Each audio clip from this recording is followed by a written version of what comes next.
Good morning, it's Aneta here from Aneta Yoga and Studio.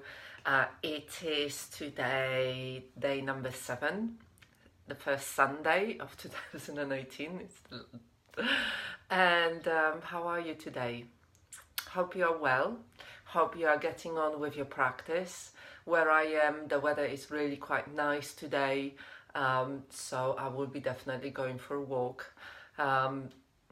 But how are you getting on with your practice today?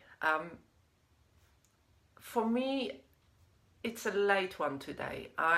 Within my week, I have 2 early mornings, Friday and Saturday, where I have to get up earlier than usually. I normally like getting up between 6 and 6:30, so this time of the year, my alarm goes off at 6:15, so I wake up around that time.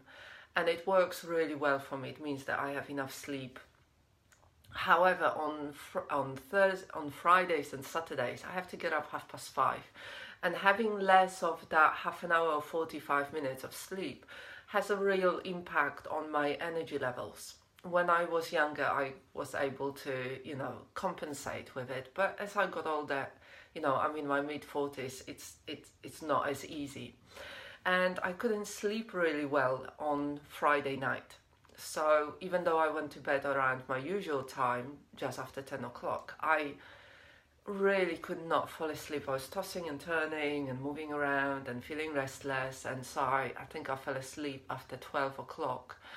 So really only had a few hours sleep. And with the busyness and changing the schedule of the first week of 2018, it really had profound effect in a sense of my energy levels. And so that's why today is a very late morning for me. I allowed myself to just sleep till I slept without setting the alarm, and woke up around 8:30. I just know that that's what works for me. And I know some of you already talked about having a little bit more of that fluidity of having to, it's all about meeting yourself where you are at. If you keep pushing yourself, you will really pay the price. And there is a really wonderful book from Gabor Mate called When Body Says No.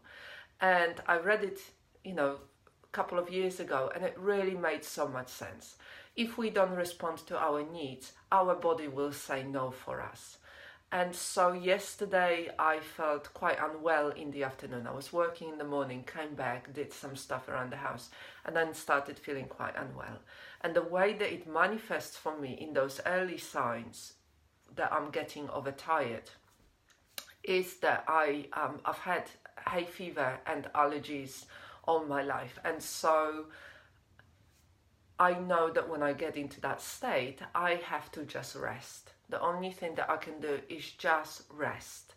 And so I've taken a couple of hours and I just rested, tried to sleep, I did kind of deep relaxation practice, rested a little bit more, fell asleep for a little bit, woke up, and then I read for a bit. And then when I got out, I was fine.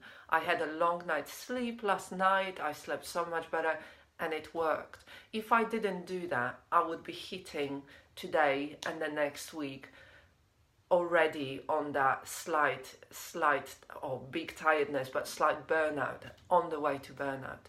And it's so important that we take care of ourselves, because I know that even in this group, there are few people that have chronic conditions.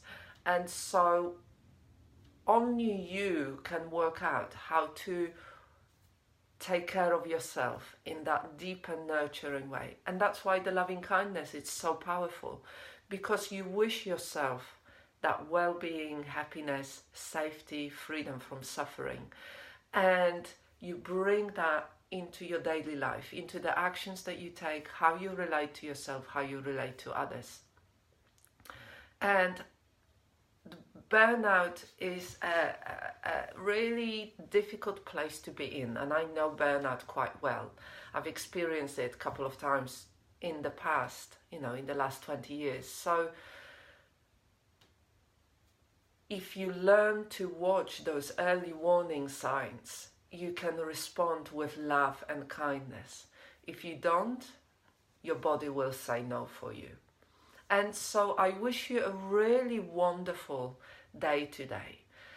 For me, Sunday is a rest day. I've been self-employed almost 2 years, and till October, November last year, I was still working 7 days a week and kind of doing some stuff, as you do behind the scenes on Sundays. And since November last year, I'm not doing that on Sundays. Sunday is my only day, a rest day, where I'm just resting. I will do a tiny little bit in the morning if I need to, but that's it. And so I really encourage you to have one day when you just rest, within the flexibility and fluidity, because things do come up. And enjoy your Sunday. Do something wonderful. Do something that brings you joy. Do something that is restful or fun or different or nurturing or whatever it is for you. Would love to hear what it is for you. And I shall see you tomorrow. Enjoy your Sunday. Namaste.